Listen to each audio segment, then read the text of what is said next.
Hello my dear friends, welcome back. बच्चों, आज के लेक्चर में मैं आपको फिर से लाइट की एक इंटरेस्टिंग प्रॉपर्टी को एक्सप्लेन करने वाला हूं, जिसके दर्शन आप सुबह शाम रोज करते होंगे, लेकिन कभी आपने सोचा नहीं होगा कि एग्जैक्टली ये होता कैसे है। ओके, या फिर इस चीज को बोलते क्या है। तो क्या चीज है, मैं आपको बिना टाइम पास के फटाफट बताता हूँ। एग्जैक्टली देखो, अगर आपको हॉयगन्स वेव थ्योरी या न्यूटन्स कॉर्पस्कुलर थ्योरी याद हो, तो दोनों भाई लोगों ने एक ही चीज एक्सप्लेन की थी कि जब लाइट पार्टिकल्स आपके रेटिना पे फॉल होते हैं या फिर लाइट वेव्स आपके रेटिना पे फॉल होती है, तभी आपको विजन मिलता है। करेक्ट? आपको सांप का आसपास की चीजें आपको कब दिखाई देती है? जब ये लाइट वेव्स या लाइट पार्टिकल्स आपके रेटिना पे फॉल होते हैं। करेक्ट? जब तक ये लाइट पार्टिकल डायरेक्टली आपके रेटिना पे फॉल नहीं होते, तब तक आपको कोई विजन नहीं होगा। आपकी आंखें कितनी भी खूबसूरत हो, लेकिन जब तक लाइट पार्टिकल आपके या लाइट वेव्स आपके रेटिना पे फॉल नहीं हो रहे, आपको किसी चीज के दर्शन नहीं होने वाले हैं। करेक्ट ना? मतलब सनराइज होने के बाद ही हमको लाइट दिखाई देनी चाहिए। करेक्ट? कुछ भी विजिबिलिटी आनी चाहिए। जैसे ही सनसेट हो गया, सूरज डूब गया, तो हमारी आंखों की बत्ती भी गुल हो जानी चाहिए। Isn't it? होना तो ऐसे ही चाहिए ना। अब देखो, लेकिन क्या कभी आपने सोचा है ऐसा रियल में ऐसा होता है कि सनसेट होते ही हमारी आंखों की बत्ती गुल हो जाती है, हम अंधे हो जाते हैं, या फिर सनराइज होने के बाद ही सडनली हमको लाइट आ जाती है? ऐसा कुछ नहीं होता। अगर आपने एक्सपीरियंस किया हो तो सनराइज होने से पहले, कुछ देर पहले ही रात का अंधेरा, घना अंधेरा छटने लगता है, कुछ देर पहले ही, और आपको विजिबिलिटी क्लियरली दिखाई देने लगती है। उसी तरह से सनसेट हो जाने के बाद भी काफी देर तक आपके पास विजिबिलिटी होती है। ओके, और चीजें आपको क्लियरली दिखाई देती रहती हैं। तो now what is the reason behind that? तो क्या वो उनकी थ्योरी रॉन्ग थी? नहीं, उनकी थ्योरी रॉन्ग नहीं थी। एग्जैक्टली ये सब कैसे होता है मैं आपको बताता हूँ कि सनराइज से पहले हमको क्यों विजिबिलिटी दिखाई देने लगती है, या फिर सनसेट के बाद हमको विजिबिलिटी कैसे दिखाई देती है। उसके पीछे रीजन है। उस रीजन को मैं छोटे से एक्सपेरिमेंट से आपको एक्सप्लेन करता हूँ। लेट्स सी, सपोज ये है मेरा एक सोर्स ऑफ लाइट एस। यहाँ पे मैंने सामने एक स्क्रीन रखी हुई है, दिस वे। एक ऑर्डिनरी सोर्स ऑफ लाइट है, तो जैसे मैं इसको फोकस करूंगा, क्या होगा? ये लाइट पूरी स्क्रीन पे फॉल होगी कुछ इस तरह से। करेक्ट ना? Full screen will get brightened equally. अब मैं क्या करने वाला हूं, एक छोटा सा ओपेक मटेरियल, मतलब एक प्लाईवुड का टुकड़ा ले लो। चलो, मैंने ला के यहाँ पे बीच में रख दिया कुछ इस तरह से। जैसे ही इस मटेरियल को मैं बीच में ला के यहाँ पे रख दूंगा, तो क्या होगा? ये ओपेक मटेरियल है, जैसा हमको बताया गया है कि ओपेक मटेरियल की लाइट क्रॉस नहीं करती है, तो लाइट फॉल होगी नो डाउट यहाँ पे कुछ इस तरह से, और इतने पोर्शन पे लाइट फॉल होगी। यहाँ से लाइट क्रॉस करके नहीं निकल पाएगी, तो लॉजिकली हमको इसका इमेज बनता हुआ दिखाई देगा। यहाँ पे इसका शैडो आएगा। करेक्ट ना?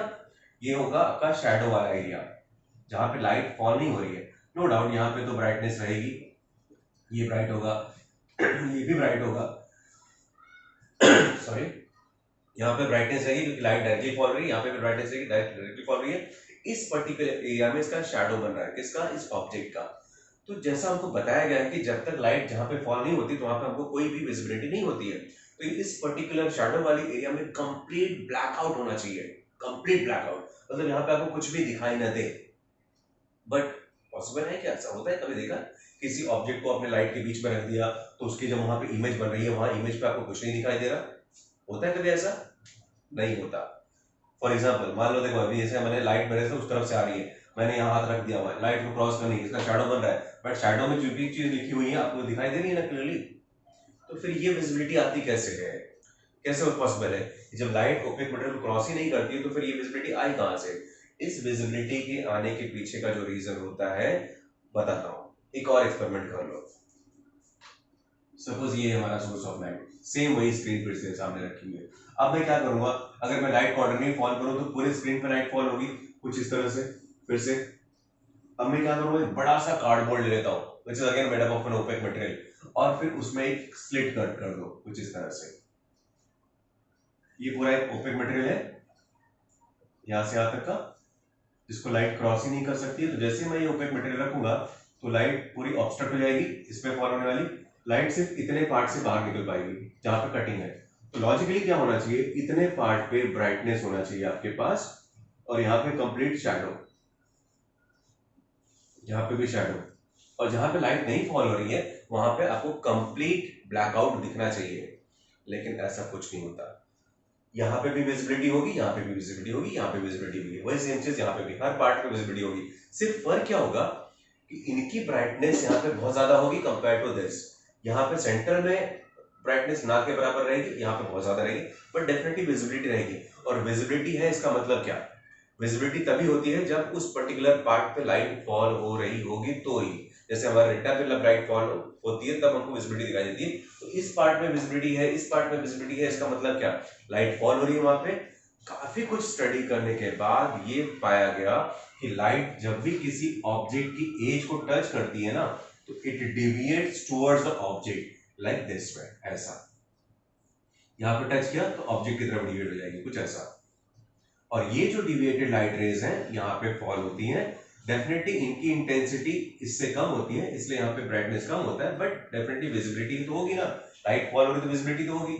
वही सेम चीज यहाँ पे भी होता है, whenever light touches the edge of any object it deviate towards the object this way, ये डिविएट होगी towards the object this way, और ये डिविएटेड लाइट रेज ही रिस्पांसिबल होती हैं for the brightness in this area, and that is the reason आपको visibility दिखाई देती है। अब ये एक्टिविटी क्या है, लाइट तो हमने सुना था सीधे ही चलती है, चाहे वो वेव के फॉर्म में चले या पार्टिकल फॉर्म में चले, एक पर्टिकुलर रूट पे चलती है, सडनली डिविएट तो नहीं होती। बट ये एक नई एक्टिविटी देखने को मिली यहाँ पे कि whenever light touches the edge of any object it deviate towards the object, towards the object, towards the object, and this phenomenon is known as बच्चा पार्टी diffraction of light। इस एक्टिविटी को नाम दिया गया diffraction of light। So whenever light touches the edge of any object it deviate towards the object, that is called diffraction of light। आप statement में बोल रहा हूं, आपको नोट करना हो कॉपी में तो नोट कर सकते हो। The phenomenon of deviation of light rays near the edge of any object, that is called diffraction of light।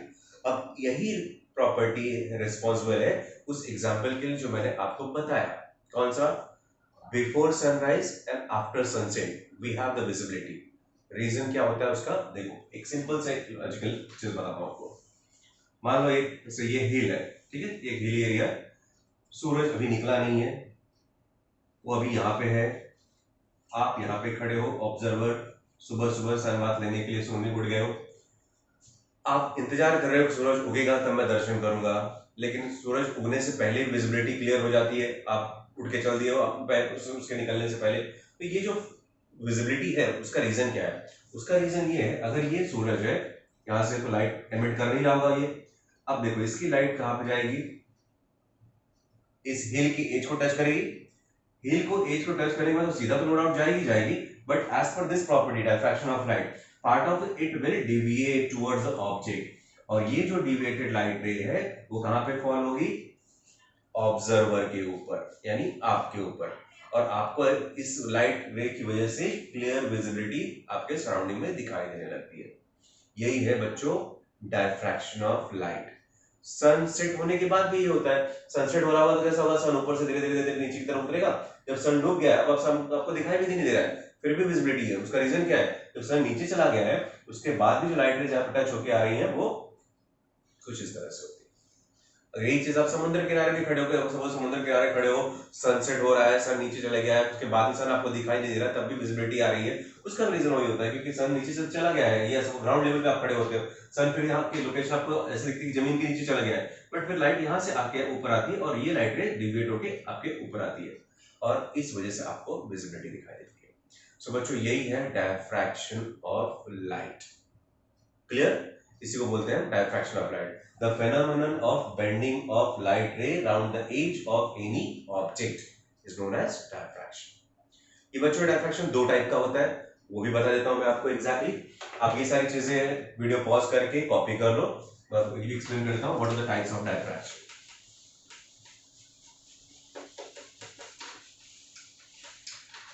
Diffraction को मेनली दो पार्ट में क्लासिफाई किया गया है, एक है फ्रेस्नेल्स डायफ्रैक्शन और दूसरा है फ्रॉनहोफर्स डायफ्रैक्शन।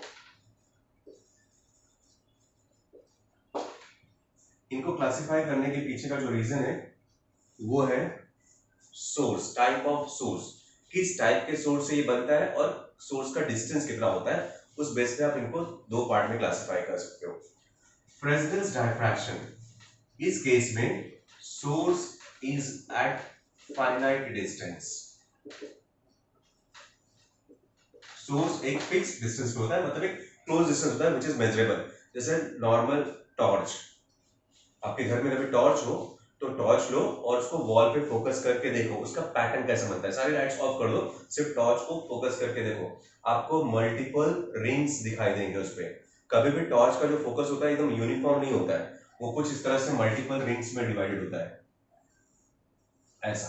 सेंटर में सबसे हाईएस्ट ब्राइटनेस रहेगा, फिर एक डल रिंग दिखेगी आपको, फिर उसके बाद एक ब्राइट रिंग दिखेगी, फिर एक डल रिंग दिखेगी। इस टाइप का पैटर्न यहाँ पे बनता है। This is source at finite distance. यहाँ पे चाहिए सोर्स एट इनफाइनाइट डिस्टेंस। जब सोर्स इनफाइनाइट डिस्टेंस पे होता है तो ये बनता है। फॉर एग्जांपल सनलाइट, सनलाइट से जो डायफ्रैक्शन पैटर्न क्रिएट होता है उसको हम इस कैटेगरी में रखते हैं। सोर्स एट फाइनाइट डिस्टेंस मतलब कौन कौन से टाइप ऑफ वेवफ्रंट, जैसे आपको पता है जब सोर्स फाइनाइट डिस्टेंस पे होता है तो दो टाइप के वेवफ्रंट बनते हैं। कौन कौन से? Spherical, cylindrical. तो this can be obtained by using, this can be obtained by using spherical and cylindrical wavefront। Cylindrical और स्फेरिकल वेवफ्रंट से बन जाता है। ये कैसे बनेगा?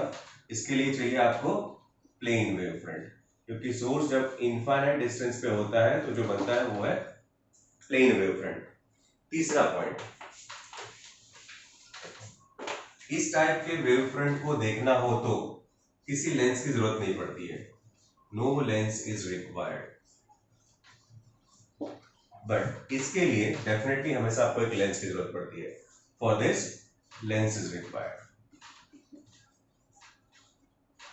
क्योंकि डायफ्रैक्शन पैटर्न भी यूनिफॉर्म नहीं होता बच्चों। जैसे इंटरफेरेंस पैटर्न में आपको अल्टरनेट ब्राइट और डार्क बैंड्स मिलते हैं, डायफ्रैक्शन के पैटर्न में भी आपको अल्टरनेट ब्राइट और डार्क बैंड का स्ट्रक्चर मिलता है। और अगर उसको क्लियरली देखना है आपको तो फिर लेंस की जरूरत पड़ेगी। नेकेड आई से देखोगे तो आपको सिर्फ विजिबिलिटी दिखाई देगी, आपको कोई पैटर्न बनता हुआ नहीं दिखाई देगा हवा में। लेकिन आप लेंस के थ्रू देखोगे तो आपको उसमें भी आपको पैटर्न बनता हुआ हवा में ऐसे लगेगा, कहीं ब्राइट है कहीं डार्क है, कहीं ब्राइट है कहीं डार्क है। जैसे टॉर्च का पैटर्न बनता है वैसा ही सेम पैटर्न नॉर्मल सनलाइट से भी बनता है, बट उसको देखने के लिए हमको लेंस की जरूरत पड़ती है। तो ये तीन मेजर डिफरेंसेस हैं, फ्रेस्नेल्स डायफ्रैक्शन एंड फ्राउनहोफर्स डायफ्रैक्शन। ठीक है। सो अब मैं नेक्स्ट वीडियो में आपको बताऊंगा अपने कि what is Fraunhofer's diffraction due to single slit, which is the major part of our 12th का सिलेबस। ओके, तब तक के लिए टाटा बाय बाय। वीडियोस देखते रहो, पढ़ते रहो। ओके, चलो बाय।